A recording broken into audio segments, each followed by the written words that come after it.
Hello, my beautiful family. Welcome back to my YouTube channel with another new blog. तो guys कैसे हैं आप लोग? आई होप आप सब अच्छे होंगे। तो एज़ यूज़ुअल मैं आ गई हूँ अपने किचन पे। सुबह की मॉर्निंग हो चुकी है। आप सभी को गुड मॉर्निंग, सुप्रभात। तो मैं यहाँ अपना किचन काउंटर टॉप पे जो हॉब लगा हुआ है उसे क्लीन कर रही हूँ। वैसे मैं नाइट में क्लीन करके सोती हूँ, बट डीपली जो होता है स्टैंड वगैरह निकाल करके थोड़ा क्लीन कर रही थी, क्योंकि स्टैंड में कुछ ऑयल वगैरह हल्का फुल्का लगा हुआ था, तो उसे मैं डीपली आज क्लीन कर लूँगी। साथ ही साथ मैं आप लोगों को आज इस हॉब के बारे में कुछ जानकारी दूँगी। अगर आप लोग नया किचन बनवा रहे हैं या फिर आप लोग नया हॉब लेने का सोच रहे हैं, तो वो सभी में आप लोगों को थोड़ा बहुत हेल्प मिल जाएगा। तो गाइज़ मैंने जो ये होब लगवाया है ये है कैफ कंपनी की। इसमें टोटल 4 बर्नर्स है, जैसा कि आप लोग देख रहे हैं, 2 स्मॉल एंड 2 बिग। तो आप लोग कभी भी होब लेते हैं तो आप लोग प्रेफर कीजिएगा इंडियन बर्नर लेने के लिए। इंडियन बर्नर का जो फ्लेम होता है वो पूरी तरह से फोकस करता है कढ़ाई पतीले कुकर पे ही जाता है, सारा जितना फ्लेम इधर उधर नहीं जाता है फ्लेम। तो इस वजह से आप लोग ट्राई कीजिएगा इंडियन बर्नर लेने के लिए। साथ ही साथ आप लोग जब भी किचन काउंटर टॉप पे होब लगवाते हैं तो सामने वाली जो वॉल होती है उस पर थोड़ी बहुत डिस्टेंस बना करके ये कट करवाइएगा और होब को सेट कराइएगा। क्योंकि क्या होता है ना, जब भी वो कट करके सेट करते हैं होब को तो वो लोग पूरी तरह से वॉल पे सटा देते हैं, और वॉल से अगर होब सट जाता है तो सारे पतीले कुकर कढ़ाई चढ़ाने में हमें बहुत परेशानी होती है। तो अभी आप मेरा देख सकते हैं मैंने कितना स्पेस रखा है। इतना ही स्पेस रखिए जिसमें कि आपका कुकर कढ़ाई पतीला वॉल से सटे नहीं, आराम से आप उसमें चढ़ा सके। और सपोज़ कभी ऐसा होता है ना, घर पे बहुत सारे गेस्ट आ गए हैं, आपको चारों बर्नर एक साथ यूज़ करनी है, तो वैसे में आप चारों बर्नर्स को आराम से एक साथ खाना बना सकते हैं, यूज़ कर सकते हैं, कोई भी प्रॉब्लम नहीं होने वाली है।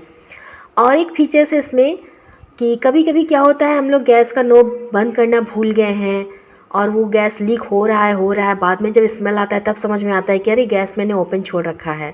तो इसमें ऐसा नहीं है। इसकी खासियत ये है कि इसमें ना सेंसर लगा हुआ है, तो उसकी तो टेंशन ही नहीं है, आराम से वहीं से कट हो जाता है। तो गाइज़ ये थी जानकारी। और फिर अभी मैंने यहाँ पे अपना ब्रेकफास्ट रेडी कर लिया है, सब ने अपना ब्रेकफास्ट कर लिया है। और यहाँ मैंने ब्रेकफास्ट में आज बनाया है इडली सांभर चटनी। ब्रेकफास्ट करने के बाद हम लोग निकल गए थे मार्केट की ओर, क्योंकि हमें कुछ काम था बैंक में। तो मैं और मेरे हस्बैंड, बेटी तो स्कूल चली गई थी, तो मैं और मेरे हस्बैंड दोनों को ही निकले हुए हैं। अभी बैंक का कुछ काम था, प्लस अभी सारे फेस्टिवल स्टार्ट होने वाले हैं। हमारे सावन जैसे स्टार्ट होते हैं ना, सारे फेस्टिवल स्टार्ट हो जाते हैं। तो अभी सावन चल ही रहा है, अभी आ जाएगा हमारा रक्षाबंधन, अभी हरियाली तीज गई, रक्षाबंधन के बाद फिर आ जाएगा हमारा जन्माष्टमी, फिर गणेश चतुर्थी, फिर हम लोग का हरिताली का तीज। तो अभी सारा जितना भी फेस्टिवल है ना, हमारा सब कुछ स्टार्ट होने वाला है। You got me, you always got me.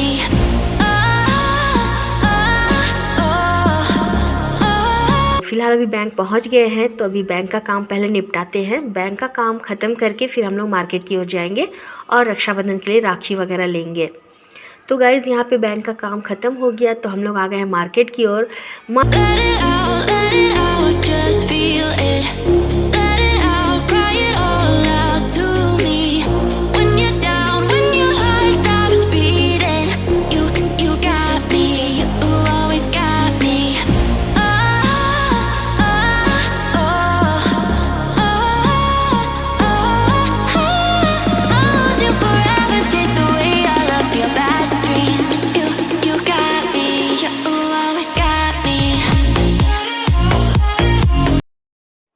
तो गाइज़ मार्केट में चारों साइड एकदम चहल पहल थी, और रक्षाबंधन की सभी दुकानों पे एकदम राखियाँ सज गई हैं, और इतने अच्छे से सभी मतलब कि लोग ले रहे थे राखियाँ।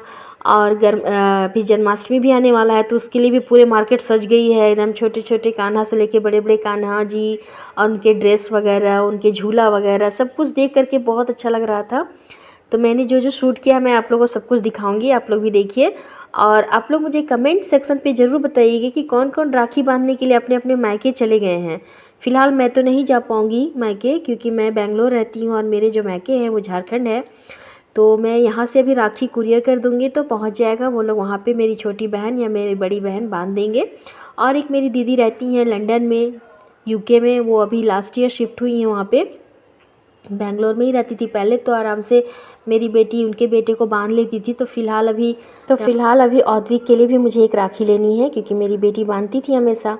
तो एक अपनी बेटी के नाम से भी कुरियर करना है लंदन औद्विक के लिए। औद्विक बाबू भी खुश हो जाएंगे फिर।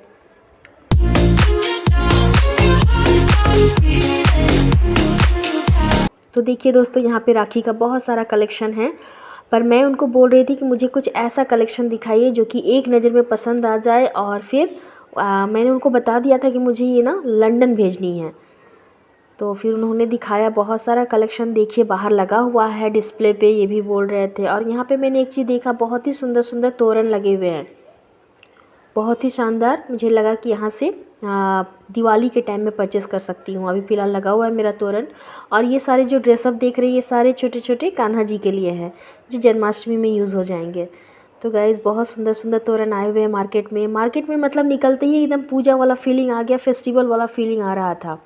तो बहुत एक्साइटेड होकर के हम लोग भी गए, सारा आइटम वगैरह जो भी लेना था हम लोग सब कुछ परचेस कर लिए हैं। और आप लोग भी बताइएगा कि आप लोग बांधने के लिए मैके चले गए हैं या फिर आप लोग भी कुरियर कर रहे हैं मेरी तरह। जैसा जैसे जो हो रहा है मुझे भी शेयर कीजिए कमेंट में, मैं आप लोगों के सारे कमेंट पढ़ूंगी। मुझे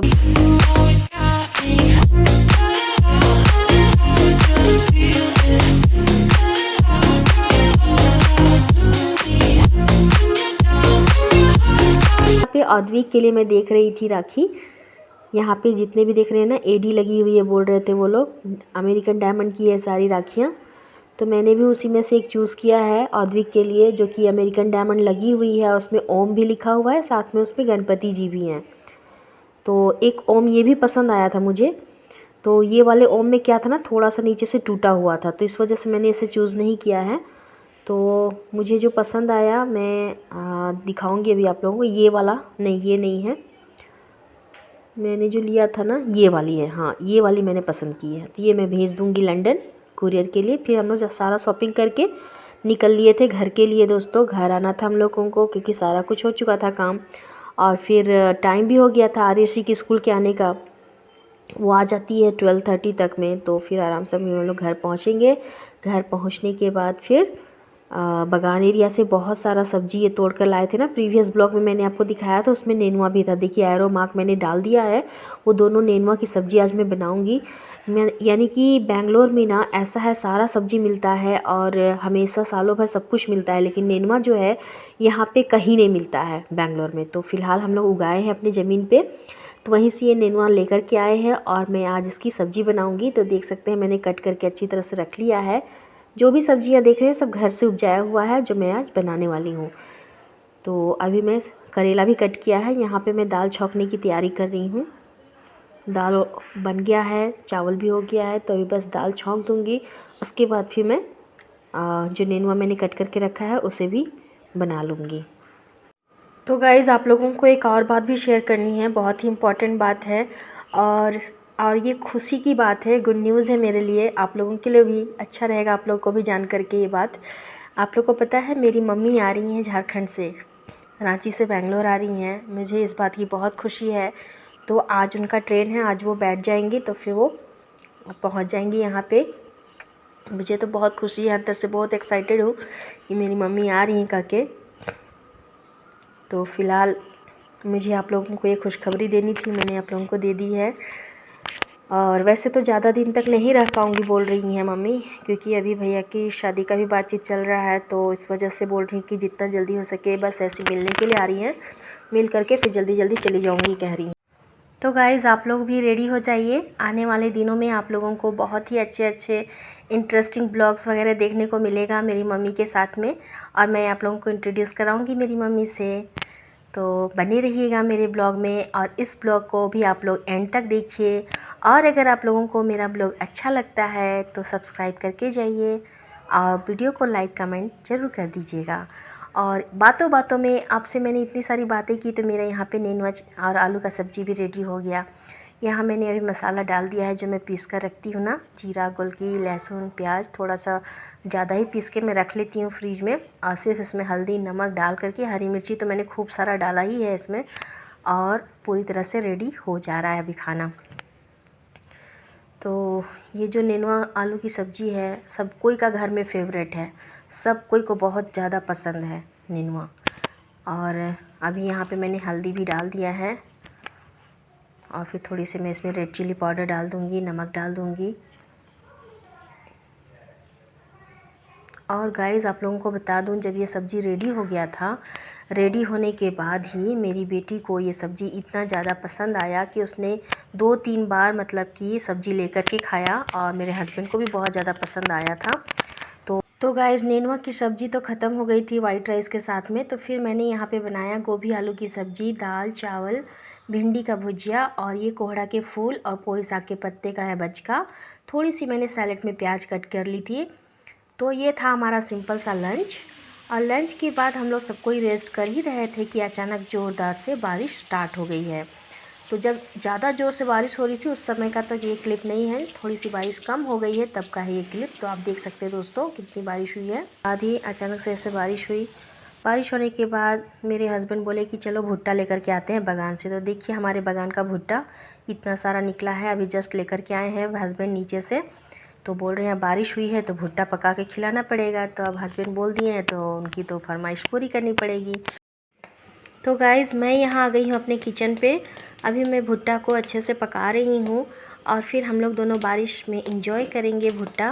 बारिश में भुट्टा खाने का अलग ही मज़ा है और इतना अपने ताज़ा फ्रेश बागान से तोड़ कर के लेकर आके खाना।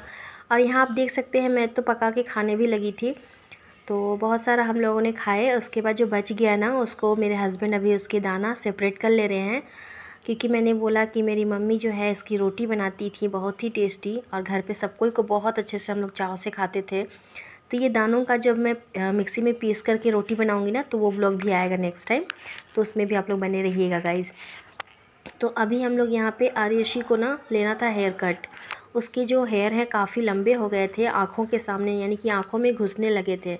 तो वही हस्बैंड ने बोले कि चलो आज इसको हेयर कट भी दिला ही देते हैं, क्योंकि आँखों में घुसने से बहुत वो आँख को ऐसे ऐसे करती रहती थी और टीवी भी देखती है ना तो उसके आँखों में बाल आता रहता था, पढ़ाई करने में भी डिस्टर्ब होती रहती थी। तो फिर हमने अभी उसे हेयर कटिंग के लिए लेकर आए हैं। तो पहले तो हम लोग नेचुरल्स गए थे लास्ट टाइम, आप लोगों ने देखा होगा ब्लॉग में तो पता होगा। तो ये है salon magic touch family salon है, तो ये मुझे अच्छा लगा। पहले हम लोग गए हुए थे नेचुरल्स में जो कि सर्विस उसकी बहुत ही वाहियात थी। तो ये वाला जो सैलून है छोटा है पर बहुत अच्छा है। सामने में जो बैठे हुए थे भैया वही हेयर कटिंग करेंगे अभी।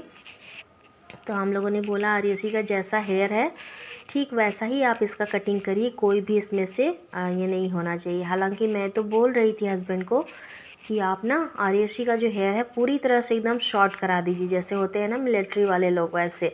तो फिर हस्बैंड बोले नहीं नहीं बच्ची है उसे ना अच्छा नहीं लगेगा, उसकी खूबसूरती भी दिखना चाहिए उसे, ऐसे करके बोलने लगे। तो मैं बोली कि नहीं नहीं खूबसूरती नहीं देखना है, हम लोगों को कंफर्टेबल देखना है, बच्चा कंफर्टेबल रहे। तो कह रहे हैं कि ऐसे वाले हेयर कट में भी वो कंफर्टेबल ही रहेगी, बस थोड़ा सा उसे शॉर्ट कर दीजिए। तो सेम ही कटिंग रहेगा जैसा है उसका है अभी कट वैसा ही रहेगा, बस थोड़ा सा छोटा कर दीजिएगा के हस्बैंड ने बोले। तो फिर मैंने बोला कि ठीक है भैया, खूबसूरती कंफर्टेबल दोनों देख रहे हैं तो चलिए भाई वैसा ही करा देते हैं।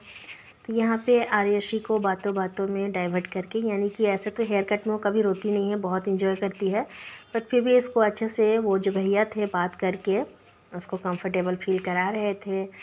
और कटिंग के लिए अभी वो बैठ गई है, आप देख ही सकते हैं मिरर में। एक्चुअली उसे मिरर में देखना बहुत अच्छा लगता है, हमेशा घर पे भी वो मिरर पे अपने आप को देखती है ना, और डांस करेगी, एक्टिंग करेगी, सॉन्ग गाएगी। तो मतलब जो हम लोग बच्चों में मतलब जब हम लोग बच्चे थे तब करते थे ना, तो सारा कुछ ये वही सब करती रहती है। हम लोग तीनों बहन जब छोटे थे तब हम लोग भी मिरर के सामने ऐसे ही हम लोग गाना गाते थे, डांस करते थे, एक्टिंग करते थे। तो वही सब का गुण इसमें भी आ गया है। ये देखिए कितनी इंजॉय कर रही है, ये खुश है एकदम। तो मैं इसे देख करके मुझे भी अपना बचपन याद आ रहा था कि मैं भी बचपन में ऐसा ही दिखती थी। तो आप देख ही सकते हैं इसका फाइनल लुक है गाइस ये। आप लोग कमेंट में बताइएगा कि मेरी बेटी का हेयर कटिंग कैसा लगा। और फिर मेरे हस्बैंड भी हेयर कट लेने वाले थे, उनका भी हेयर काफ़ी बड़ा हो गया था। तो वैसे आर्यशी बोल रही थी पापा आप भी करा लीजिए ना, मैंने तो करा लिया तो आप भी करा लीजिए। तो फिर पापा बोले ठीक है बेटा, अब आप बोल रहे हो तो मैं भी करा ही लेता हूँ। तो देखिए आर्यशी के बाद अब पापा का हेयर कट होगा और हेयर कटिंग के बाद फिर हम लोग घर के लिए निकलेंगे।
तो गाइज़ अभी हेयर कटिंग हो गया है, आर्यशी के पापा ने भी अपना हेयर कट लिए और दोनों कोई का हेयर कट होने के बाद फिर हम लोग अभी वापस घर के लिए निकल गए हैं।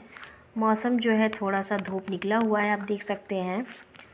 और फिर घर आकर के मन हो रहा था एकदम अच्छा सा चाय पीने का, तो मैंने जल्दी से बनाया चाय और फिर हम दोनों ने मिलकर बैठकर चाय पिए। चाय पीने के बाद फिर थोड़ा सा अच्छा लगा, मूड फ्रेश हो गया। तो गाइज़ कुछ इस तरीके का रहा हमारा पूरा दिन। तो अगर आप लोगों को ये ब्लॉग अच्छी लगी होगी तो वीडियो को कर दीजिएगा लाइक, एंड चैनल पे नए आए होंगे तो चैनल को कर दीजिएगा सब्सक्राइब। तो फ्रेंड्स मिलते हैं नए ब्लॉग में, तब तक के लिए बाय बाय, टेक केयर।